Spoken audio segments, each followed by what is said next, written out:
you? Sheetal. Yes. I am koi baat nahi.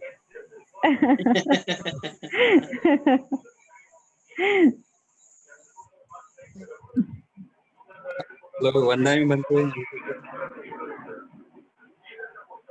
Vandami Bhante. Bhante, can you see me?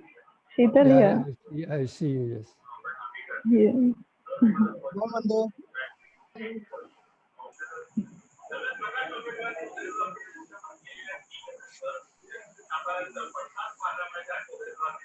Hello, Bhante. How are you? Vandami Bhante. I'm doing fine. Bhante. I'm Okay. Prashant Bhante. You are Prashant. Prashant, yes. Okay. One of my good supporters and friends here in Maryland, his Yes. name is also Prashant.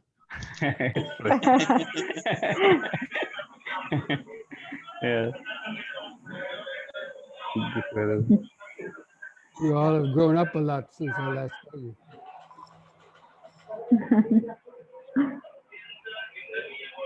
That's good.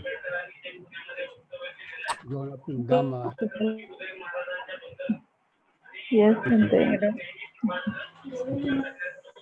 Bhante.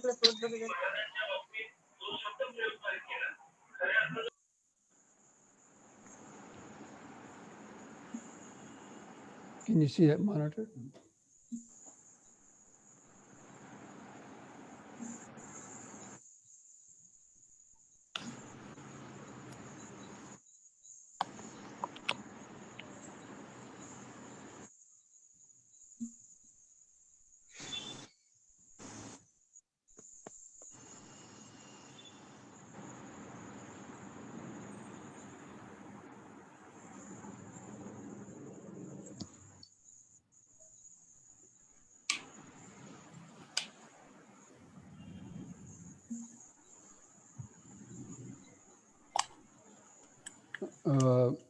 Deepak, Yes, Bhante.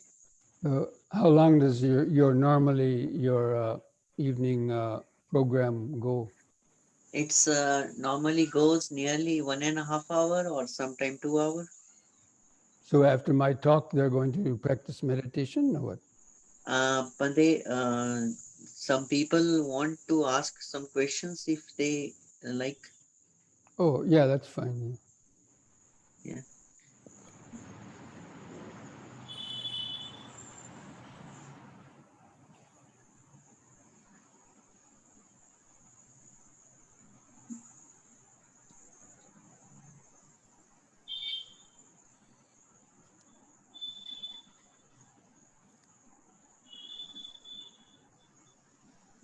So normally, do you start the meeting with taking the Trisarana? Yes, Bhante, yes. Yes. Ravindraji. Yes, sir. Start करायचं? चालेल sir. Yes. So here is Mr. Ravi. Sir मला बोलायचं आहे ना भंते सोबत. Okay, बोला. Mute केलं त्यांना.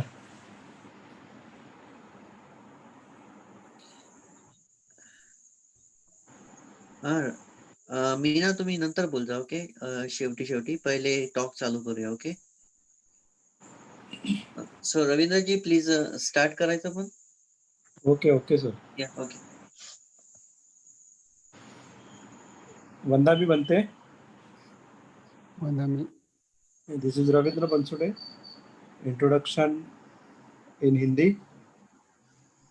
तो आप सभी जानते हैं, सबसे पहले मैं धम्मं मंगलम का शुक्रिया अदा करूंगा कि वनरेबल बनते राहुला का ये आज उनसे बात करने का हमें मौका मिल रहा है. इनका नाम आदरणीय बनते योगवचर राहुला महातेरा है. आपका जन्म दक्षिणी कैलिफोर्निया में 1948 में हुआ. आपकी प्रवज्जा पूर्व का नाम स्कॉट डुप्रेस था. 1975 में आपने गौतमा तपोवनया में श्रीलंका में प्रवज्जा ली. आप यूनाइटेड स्टेट ऑफ अमेरिका के पश्चिमी वर्जीनिया प्रांत में भावना सोसाइटी 1986 से 2010 तक रहकर धम्म प्रचार किया। आप इस वक्त Payya Singh lion of meditation centre में मुख्य शिक्षक तथा निर्देशक के तौर पे कार्यरत है। आप अपनी युवा अवस्था में खुद को संभ्रमित युवा कहते थे। आपने सैन्य में 3 साल तक अपनी सेवा दी है। आपकी युवा अवस्था में आप हिप्पी जैसे रहकर अपना जीवन व्यतीत कर रहे थे। तब नेपाल में आपका परिचय तिब्बती लामा से हुआ और आप उनसे प्रभावित होकर 1 माह का मेडिटेशन पूर्ण किया और इसके आगे आपका आध्यात्मिक मार्गक्रमण शुरू हुआ। आपने भारत में योगा और श्रीलंका में थेरवाद बुद्धिज्म की पढ़ाई की। आपने अपनी जीवनी वन नाइट शेल्टर लिखी है तथा मेडिटेशन या साधना की नियमावली में आपने 3 पुस्तकें लिखी हैं, जो है meditation body and mind connection, cutting through the self delusion और तीसरा है the way to peace and happiness. और फिलहाल आप Payya Singh lion of meditation centre में रहते हैं। धन्यवाद। So in correction, the name of my center is Lion of Wisdom, Okay. Lion of Wisdom. Panya Siha. Yeah, Lion of Wisdom. Thank you, Bhante. Very important, wisdom. Yeah. Okay. Ravindra ji आणि Sheetal please भंतेला request करसाल धम्म प्रवचनासाठी. Okay madam सुरू करा. So बता. Sir you proceed alone please. आवाज संपूर्ण व्यवस्थित जाणार नाही. Bansod sir you proceed.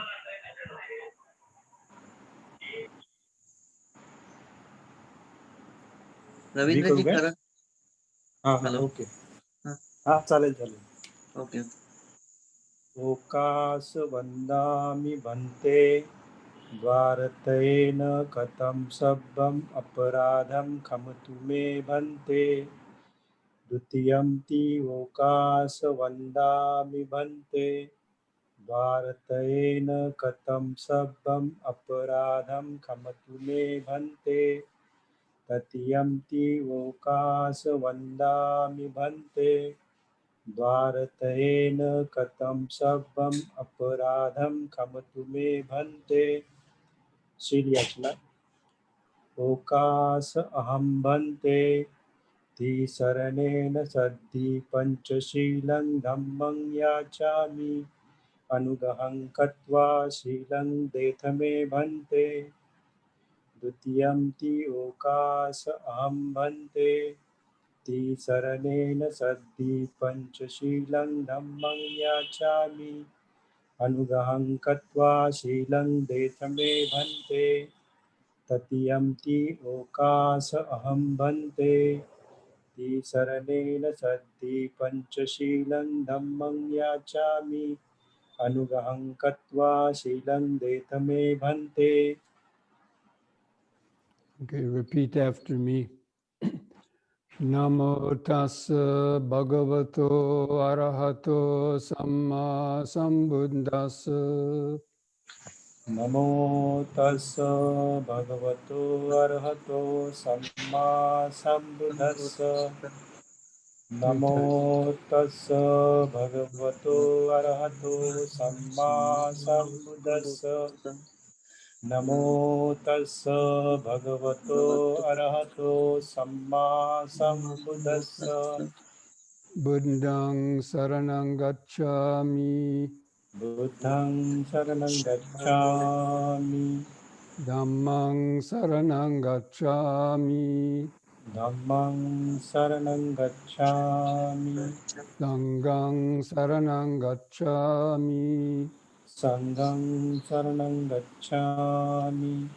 Dutiyampi buddhang saranang gacchami. द्वितीयंति बुद्धं शरणं गच्छामि. Dutiyampi dhammang saranang gacchami. Dutiyampi dhammang saranang gacchami. Dutiyampi sanghang saranang gacchami. Dutiyampi sanghang saranang gacchami. Tatiyampi buddhang saranang gacchami. Tatiyampi buddhang saranang gacchami. Tatiyampi dhammang saranang gacchami. Tatiyampi dhammang saranang gacchami. Tatiyampi sanghang saranang gacchami. Tatiyampi sanghang saranang gacchami. Panatipata veramani sikkhapadang samadhiyami. Panatipata veramani sikkhapadang samadhiyami. Adinadana veramani sikkhapadang samadhiyami. Adinnadana veramani sikkhapadang samadhiyami. Kamesu miccachara veramani sikkhapadang samadhiyami. Kamesu miccachara veramani sikkhapadang samadhiyami.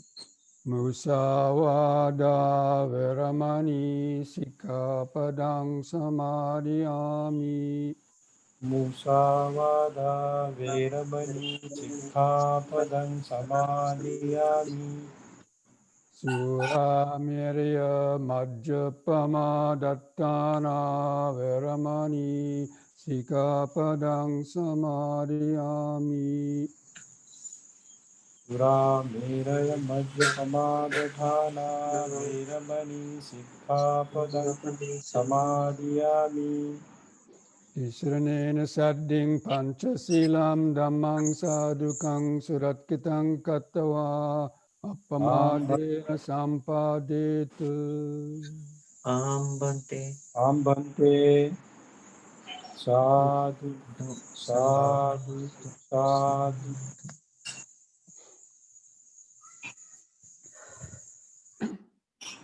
Okay, all my Dhamma friends and out there in Maharashtra and other places in India or maybe other parts of the world, I'm happy to have this opportunity to share some Dhamma with you.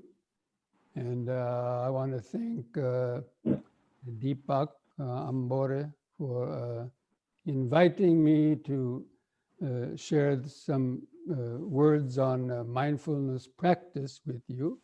And I'm very happy also to hear that there's so many people now practicing meditation, learning Dhamma, practicing meditation with the help of the Dhamma Mangalam. It's a very good website. They do very good work, and I'm glad they have lots of support. And I'm very, happy that Deepak and all of his Dhamma friends, Prashant and Sheetal, all working so hard in helping the people of Maharashtra and India learn and practice the Dhamma via this, the Zoom broadcast that they've been giving because of this pandemic time, and people cannot travel out so easily, that actually it's a kind of a blessing that the Zoom is available for people to watch all over the world. And even I also give Zoom broadcasts here from America, and people in India and Sri Lanka and all over the world also are participating in that. And otherwise they wouldn't be able to do that. So it's a very good thing. And so I understand that you are having these Zoom talks, I think maybe every day actually. And so that's, and also the practice of meditation. So I wanted to talk especially on the practice of mindfulness, because mindfulness meditation is one of the most important forms of meditation that we find in the teachings of the Dhamma. although normally in the Dhamma they talk about samatha and vipassana, and also metta meditations. But the vipassana meditation and mindfulness practice is actually the more important of those. And the practice of meditation follows the Shila, Samadhi, and Panya, and taking the precepts. And then Samadhi consists of both shamatha and vipassana. But mindfulness, concentration, and wisdom is what we try to develop to gain that deeper wisdom into the Dhamma. And mindfulness plays the most important role in that. And basically, mindfulness follows the 4 foundations of mindfulness. I think you've all heard about the 4 foundations of mindfulness, the Buddha's famous discourse. And that is practicing mindfulness of the body, mindfulness of the feelings, mindfulness of the mental states, mental activity, and mindfulness of the Dhamma.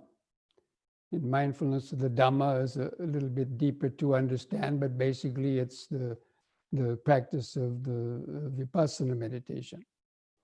But the practice of mindfulness starts with the mindfulness of the body. And there's a purpose to that. And actually, the meaning of mindfulness is to remember, but specifically to remember the present moment. So it's a practice in which we try to observe our body and mind and to always remember what the body or mind is doing in the present moment. Now, it's not easy to observe our mind. It's easier to observe the body. So that's why the Buddha, in his wise understanding, his wisdom, started with the mindfulness of the body. Because the body is always in the present moment. And mindfulness is a state of present moment awareness, knowing what is going on in our body and mind in the present moment, as opposed to the past and the future.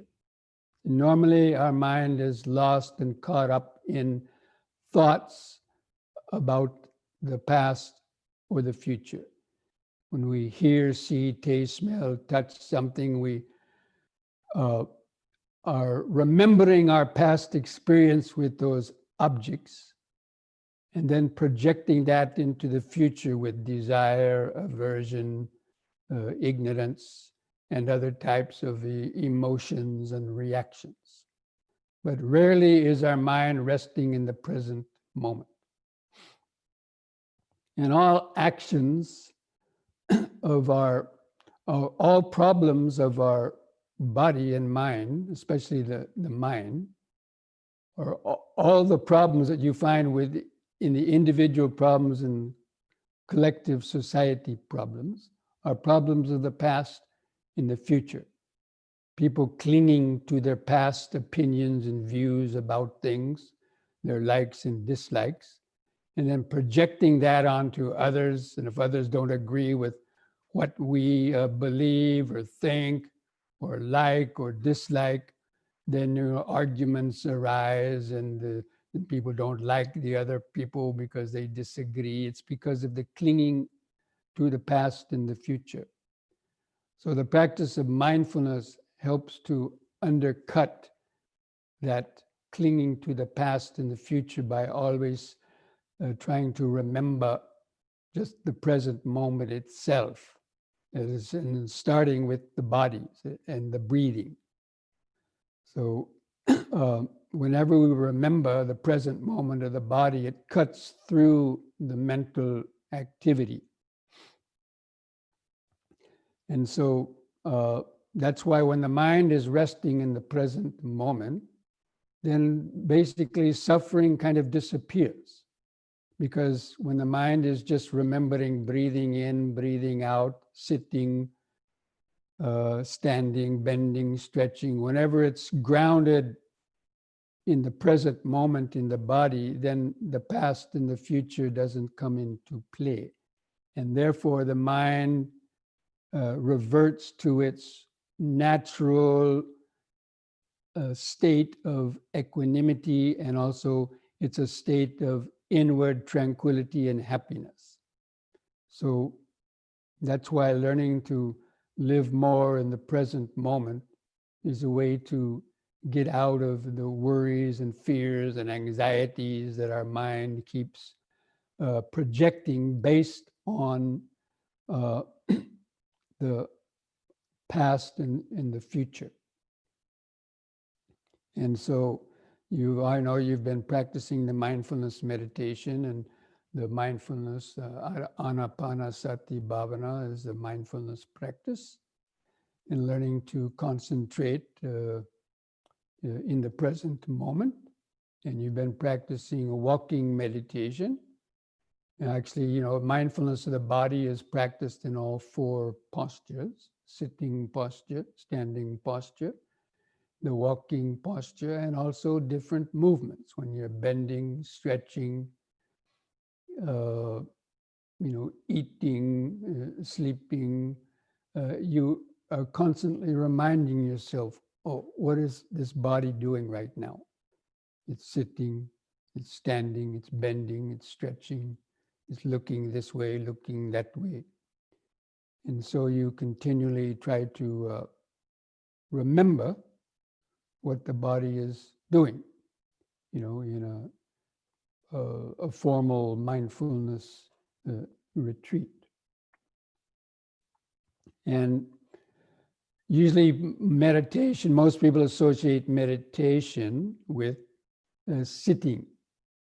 You've been practicing meditation maybe 30 minutes, maybe 45 minutes, or 1 hour in the sitting posture, trying to concentrate on your breathing or practicing metta. So normally when you sit in meditation, you try to focus your mind on a certain topic and develop concentration on that topic in order to weaken the 5 hindrances.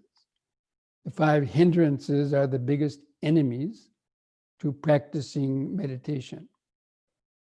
And the 5 hindrances are sensual desire, that means the mind thinking about what it wants to eat and see and smell and taste and feel and think about, sensual desires. Even while you're sitting and meditating, you'll get these desires coming into the mind, the desire to open your eyes and look at something or look at your friend, and then the opposite of ill will, remembering what people said to you or did to you and getting upset or angry about it and not liking other people. This is the ill will. So these thoughts come up in meditation. And then also the sloth and torpor, that means sleepiness and drowsiness. Actually, that's one of the worst of all the hindrances, is sleepiness and drowsiness. And then the opposite of sleepiness and drowsiness is too active mind, restless mind, the mind not being content. The mind always thinking, what is it going to do next? When's this going to be over? I want to do something next. And just not being able to stay focused. And then, of course, doubts also. Doubts about the Dhamma, doubts about whether, the Buddha was enlightened, or doubts about whether you yourself can get success in meditation practice. So these are also various types of thoughts. So basically, and also physical pain is a hindrance in the meditation.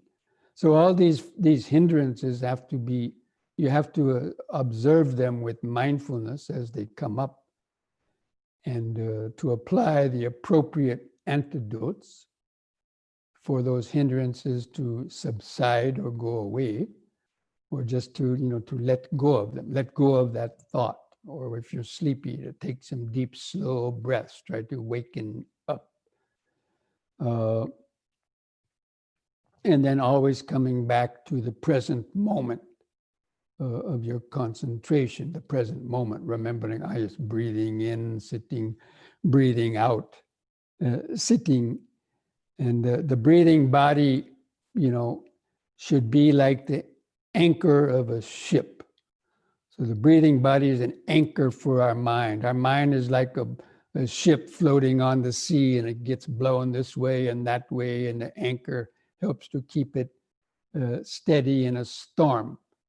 If you've seen those pictures of the tsunamis and hurricanes where boats get blown over onto the shore and tossed about like that, that's because it didn't have a good anchor. So the same way with our mind. If our mind doesn't have an anchor to the present moment, it easily gets lost in the past, in the future, and then that brings up the worries, anxieties, fears, greed, and anger, and ego-centered delusions. So that's why the mindfulness of the body is the first stage of meditation. And then once you get centered in the body, then you can more easily see your thoughts arising, because our thoughts come up from the unconscious mind. But normally our mind is moving between the past and the future. We don't see our thoughts arising. So we get easily lost in them. It's like an octopus. You all know what an octopus is. It's got eight tentacles, right? 8 arms. And if an octopus gets one arm on you, you can, without much difficulty, you can peel that one arm off and then toss it. But if the octopus gets 2 and 3 and more arms on you, after he gets 6 or 7 arms on you, he pulls you out to the sea and drowns you and then eats you. So that's similar to what happens with our mind. If we don't see our thoughts quick enough, they start triggering off associated memories and triggering off deeper levels of emotion, and we get carried away in the thoughts, whether the fear, the sensual desire, our anger, even our depression. If we can't cut off that thought, we get carried away, and then it drowns us and eats us.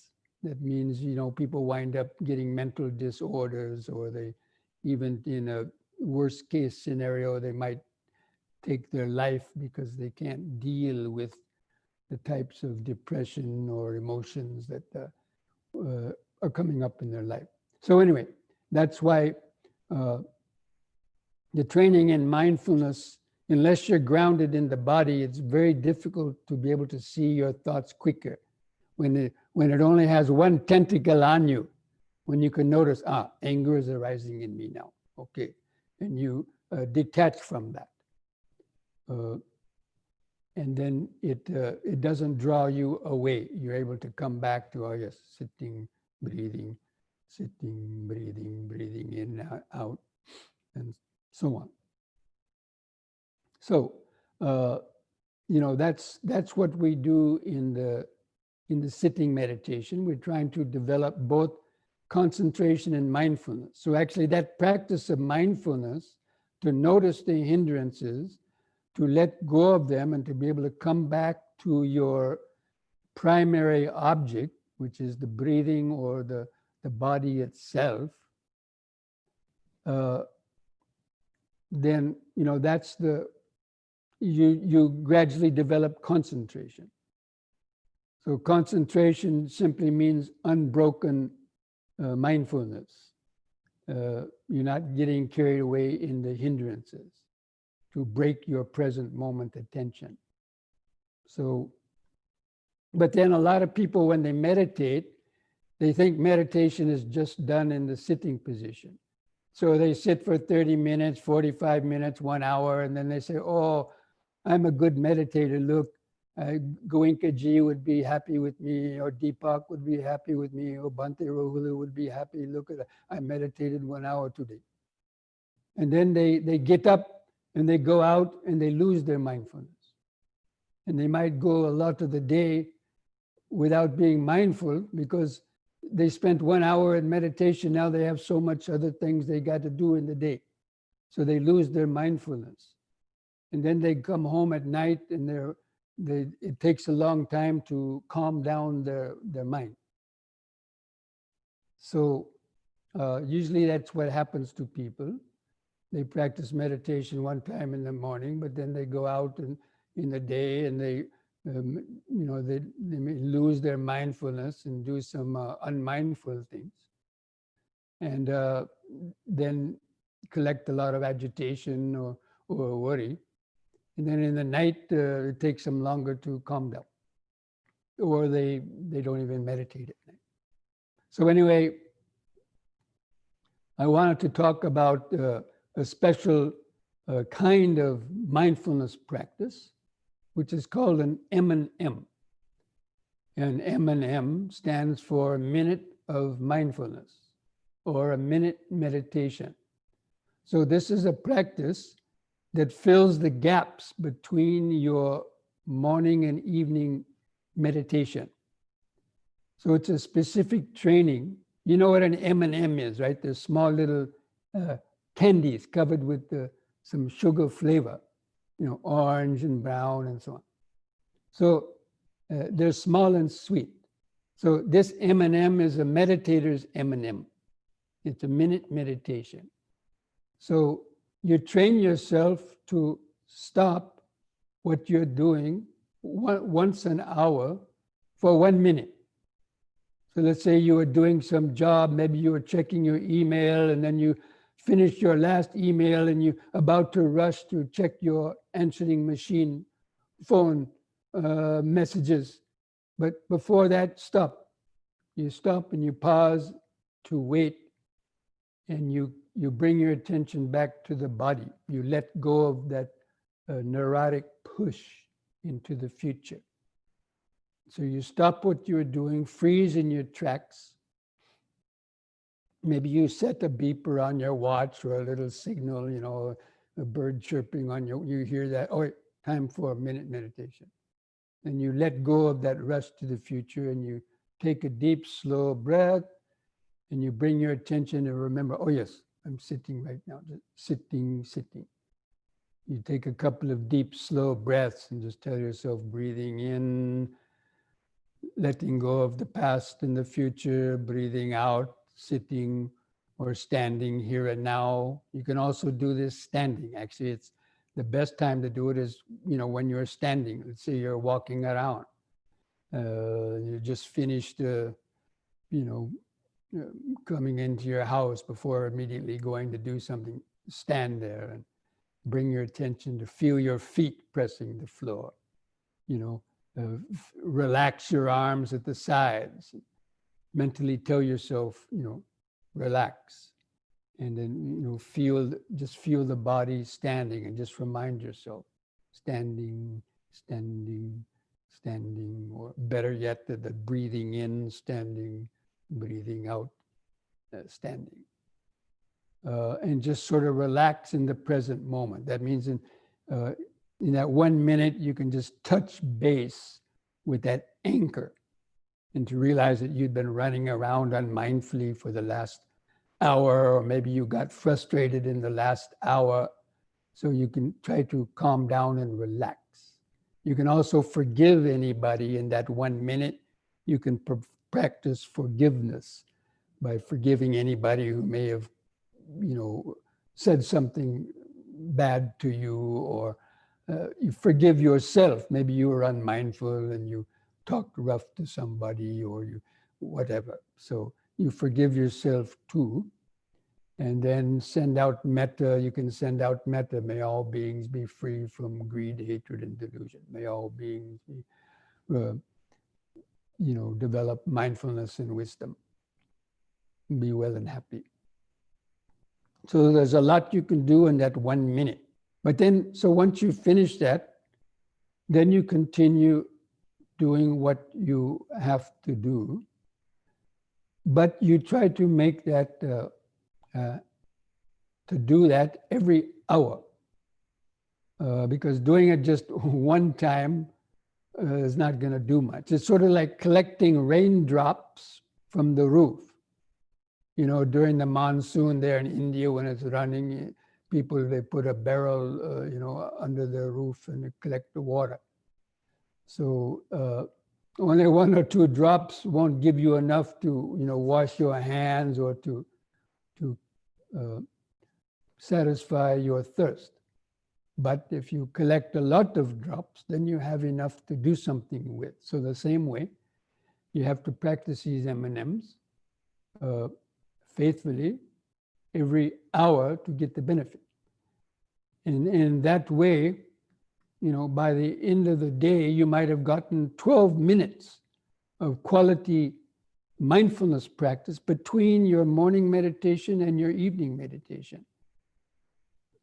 And that will help you to, that 1 minute practice every hour, where you relieve your stress hour by hour, rather than collecting it hour by hour, which is, most people do that. So, you know, the average person, maybe they get up late in the morning, oh, it's time to go. And they, you know, rush up and they jump off their bed and run to the bathroom and trip over something maybe left on the floor by somebody. And then, you know, hurt their arm. And then they get upset about that. Then they go to the bathroom and look for the shampoo. And maybe somebody used the last of the shampoo, and then, oh, you get upset about that. Then you go down to your kitchen to get jalpan, you know, breakfast. And somebody, you know, took the last of the, you know, milk or something else, and you get upset about that. Or you go out to start your scooter to go to work and the scooter doesn't start, you get up. So people are collecting stress hour by hour. And by the end of the day, their mind is, you know, all upset. So these M&Ms help to release that stress hour by hour. So it's very a powerful practice. And we can also do that even when we're doing shopping. If you have to go into the store to get something. Of course, here, I don't know if you have large supermarkets like in America. We have huge supermarkets with long aisles and people who walk down one like this, looking at everything. And but anyway, so whenever you have, even if you don't have 1 minute, even if you have like 10 seconds, you're stopped at a light. Instead of looking around and looking at somebody else's motorbike, and say, oh, just close your eyes and say, oh yes, sitting, or hearing, you can hear sounds around, but you touch base with the present moment awareness. And you can do that almost any time. If you're riding a bus, you know, and you know, you can practice that meditation, that mindfulness while riding a bus, while you know, walking down the street. And there's many times we can practice the mindfulness, because we have to keep practicing it over and over and over again. So it really goes into our mind and it goes deep, you know, it goes from just, oh, mindfulness, yes, you know, it goes down into the heart, you know, where it becomes, you start to have automatic mindfulness. It's like you catch yourself being aware and mindful without even hardly trying. So, but that's because, you know, you have to keep at it over and over again. And even when you get up from meditation, you should never get up quickly from meditation. When the meditation bell rings, you should slowly and mindfully understand, okay, meditation is over now, don't rush. And slowly kind of stretch a little bit. And when you stand up from the meditation, don't immediately start running or going off. Pause, you know, stand for at least 15 or 20 seconds or more, take one deep breath, understand where you're going. Okay, I'm going to be walking here now. Let me not rush. And you keep reminding yourself. That's what the mindfulness, again, the real meaning of smriti is to remember. And to remember what you are doing in the present moment. So this is, what I wanted to talk to you today about the practice of mindfulness, because Deepak had told me that you are practicing mindfulness each day. And so I wanted to remind you of these important aspects of the practice that are often overlooked, especially the M&Ms, that you have to do them during the day. And a lot of people say that I don't have time during the day to meditate. I'm so busy. I have to go here. I have to go there. But anybody can stop for 1 minute in 1 hour, because we waste so much time anyway. And that pausing for 1 hour is going to help you avoid mistakes in the next hour by regaining your centeredness and groundedness. So having said that much, I now would like to open it up to any questions. If any of you have some questions, then I don't know how you're going to do that, Deepak, whether you want the people to ask it or write it down in a chat question. Yeah, okay.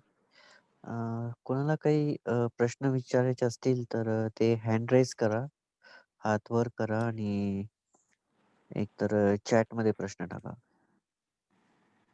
माझा आवाज येत आहे का Ravindra sir? हा, येते sir. Okay.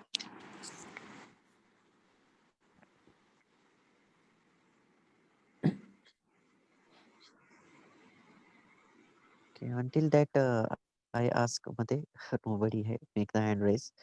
So Bhante, Sati Sampajanya and Yoniso Manasikara, these are the same term or a different term?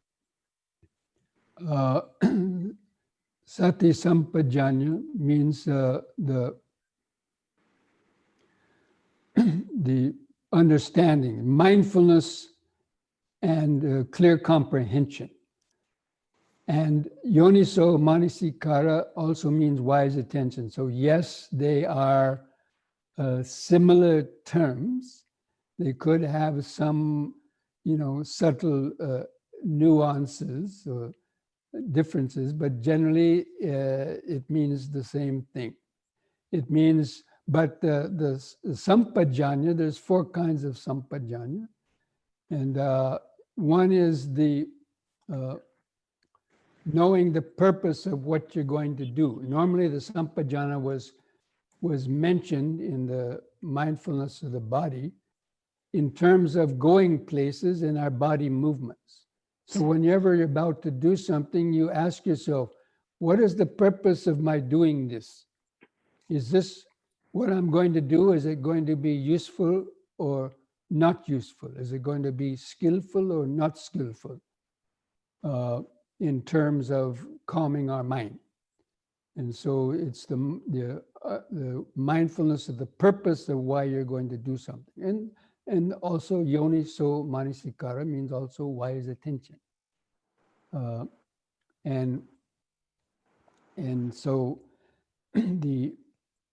that sampajana is knowing the purpose and is this going to be useful or not what you're doing, and also to understand about the 5 aggregates, the clear comprehension of non-delusion, knowing that it's not a me or an I that's doing something, it's just the 5 aggregates that are powered by the past karma. So that's also part of wise attention. When you're attending wisely, if you hear something, the wise attention means, sound is entering the ear. It's just a sound vibration. And then observing the perception arising, not taking that object that made the sound and clinging to it with like or dislike. That's unwise attention. So the wise attention means any of the sense stimulations that are coming into your senses, you attend wisely. That means understanding that this object is impermanent. If you cling to it, it will bring suffering. And ultimately, it doesn't have any independent existence and other aspects of the Dhamma. So I would say for a simple answer, yes, the clear comprehension and yoniso manasikara are very similar. Okay. Bhante, when we use the I conventionally, like I am a Deepak, and mostly in our Dhamma, I is connected with the ego consciousness. So, what is the different when we use the I with affected by greed, hatred, delusion, and the I which we using conventionally? How to recognize the difference between both?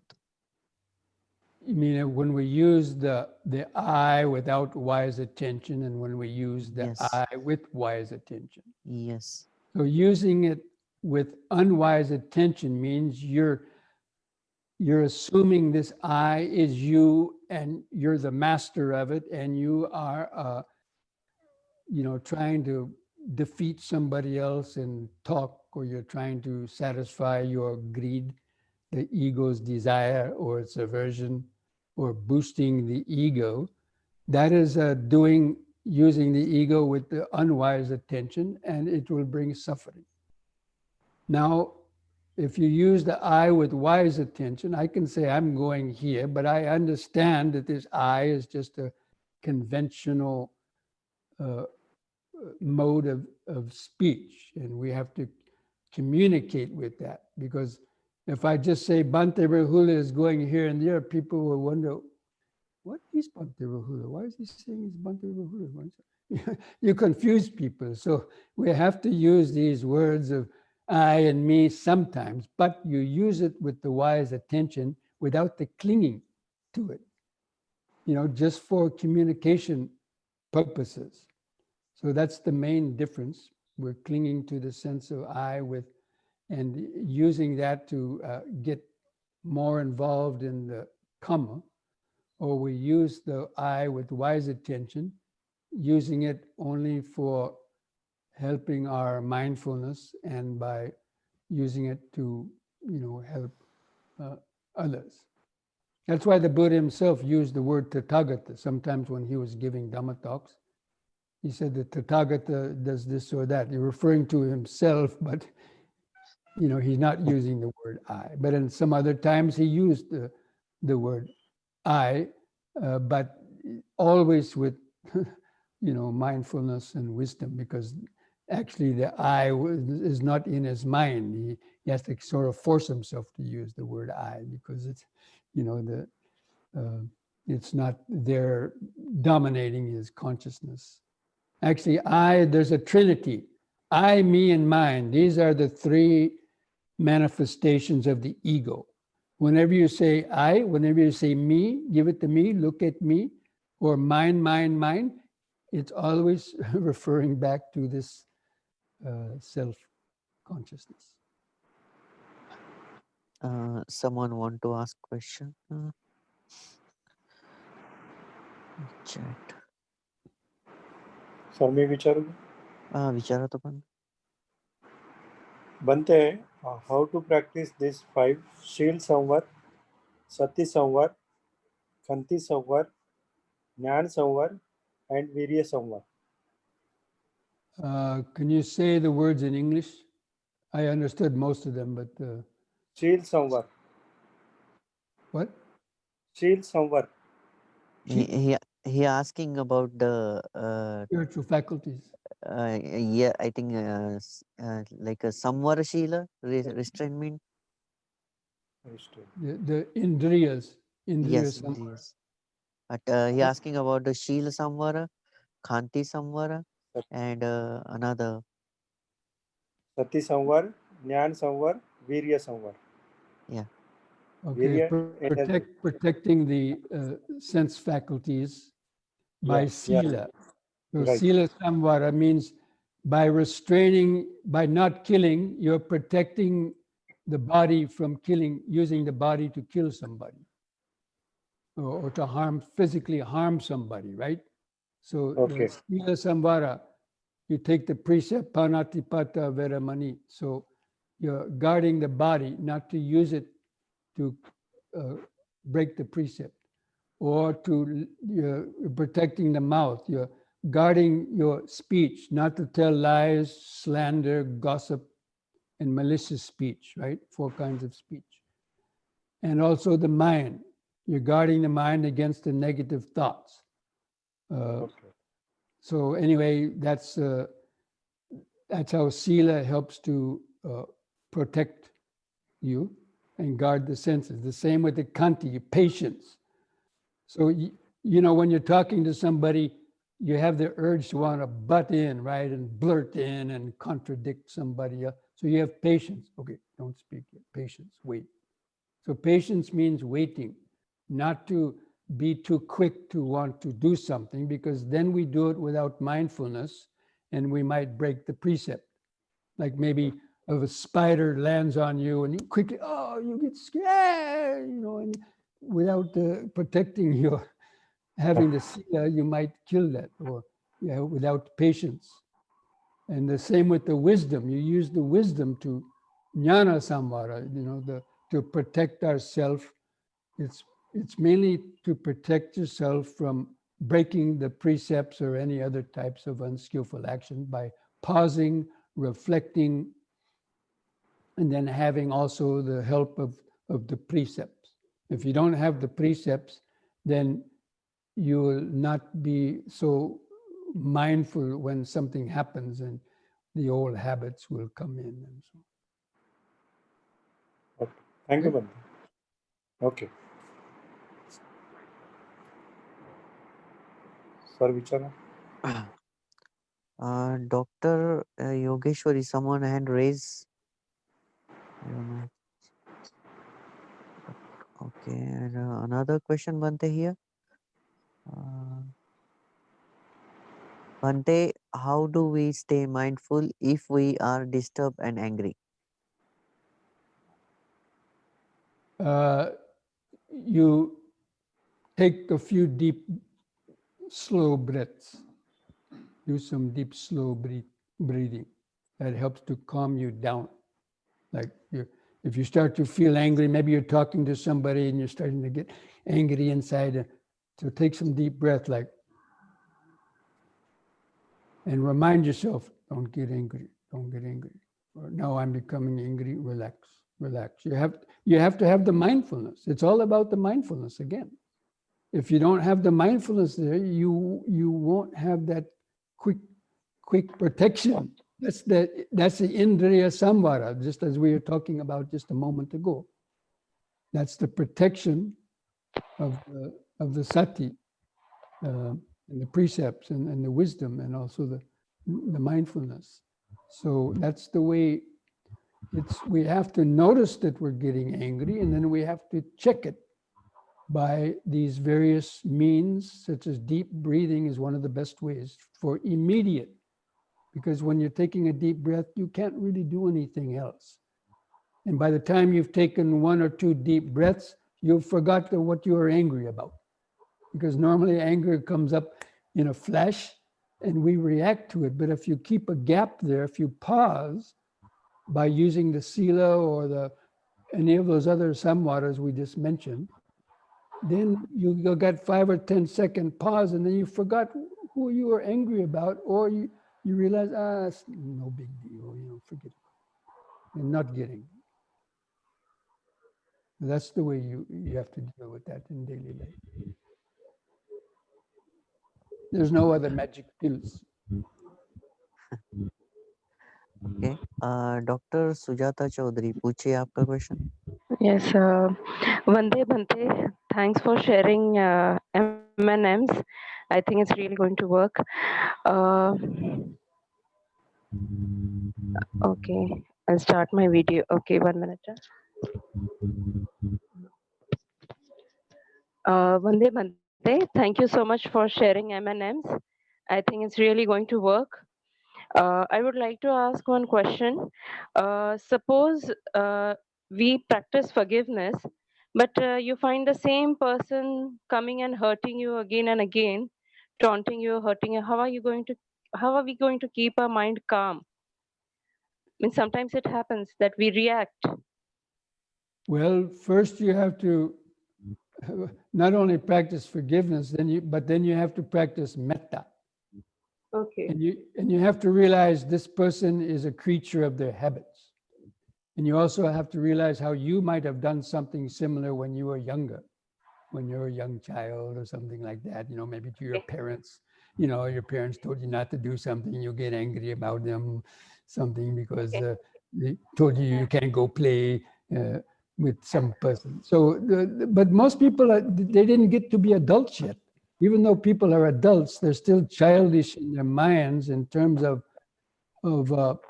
not being able to control their thoughts and not having developed the wisdom. So the patience and then the metta also, and the compassion, you have to practice metta and karuna. And then you try to talk to them also, if possible, and tell them about how these things are harmful for themselves and how it hurts other people, and try to without getting angry. But I know some people are very difficult. It's very difficult because people are so much conditioned. So that's why basically we can't change others very easily. The only thing is we have to work on ourselves and change our reaction to others. Okay. Or just try to not have so much communication with these kinds of people, avoid them if necessary. If you know it always gets into some, unhealthy arguments or some shouting match or something. Okay. Thank you so much. Okay. Okay. Another one. Yes. Okay. Vichara, Meena. Vandami Bhante. Is that Meena? Meena. Do Oh, you Meena. remember me? Yeah, I think so. You're the one Yeah. who made the sitting cloth, right? I'm really shocked you remember me, Bhante. Oh, well, wait, watch here 1 minute. I go. I still have I this. go, sir. You see that? That's nice. That's nice. You made that, Thank right? you, Bhante. Thank You- you, Bhante. How many years ago? It's about 20 years, right? I'm still using. No. Yes, Bhante. I Thank have you, meditated Bhante. many thousands of hours on that meditation cloth. It has a lot of power. So you got a lot of Thank you. That's why I see you again and again, Bhante. Yes, yes. How is your child? Bhante. How is your child now? How many children you have now? This is Samyak, his name. You have more than one? He I is saw now. How old is he? 8-year-old Bhante. 8 years old. Okay, very good. Yes. Very happy to see you. Bhante, come again in India. I give you ball. Till laddu. Laddu. Yes. Okay. Do you like? Uh-huh. Yeah, I don't get laddu over here.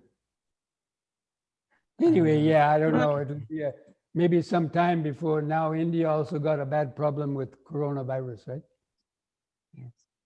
America too, very After bad. coronavirus, come India, Bhante. Yeah, We're hopefully waiting. it would come. I can't say when, but There's another question, Bhante. So, okay. Thank you, Bhante. Okay. Goodbye, Meena. Dr. Kiran, please ask your question. जी hello पूछिए आप आप प्रणाम बनते आपको प्रणाम करती हूँ इंग्लिश में मैं हिंदी में पूछूंगी सर। ओके। जी, सर ये पूछना था कि भंते ने जो बोले माइंडफुलनेस के लिए कि वो हार्ट से निकलना चाहिए या हार्ट को टच करना चाहिए, तो वो किस तरीके से मतलब अपन मेडिटेशन में जब ज़्यादा वो होंगे स्ट्रॉन्ग होंगे तब जाके ऐसा होगा कि अपन इसको डेली रूटीन में कर सकते हैं? यानी आप कह रहे हैं कि माइंडफुलनेस हार्ट को टच होके निकलना चाहिए। जी, जी, जैसे भंते ने बोले कि अपन हम हमेशा माइंडफुलनेस में रहते हैं, लेकिन फिर भी वो हार्ट को टच होना चाहिए, ऐसा कुछ तो? हाँ, okay. Bhante, she asking that you use the term mindfulness must be touched by heart, so she want to know about it. Well, I mentioned, yes, the Dhamma in general, our understanding of the Dhamma. Usually we get the intellectual understanding first. We hear lectures like this, or we read some books, and we understand it in our head. But a lot of people, it only stays in their head. They can recite all so many sutras and so many lists of things, Eightfold Path, and so on. But it has to come down into your heart. That means with the panya. So a heart is normally associated with like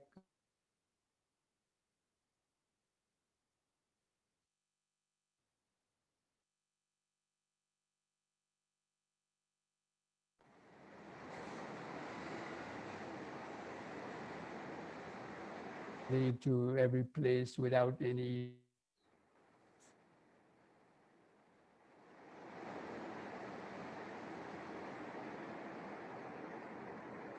Network problem?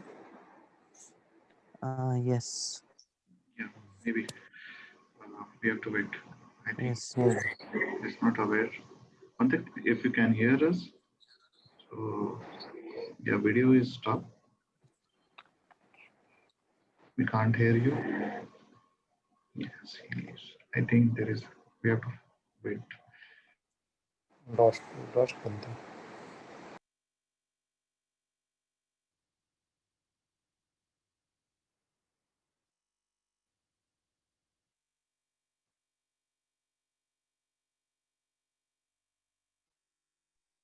Okay, we can wait. Yeah. Yes.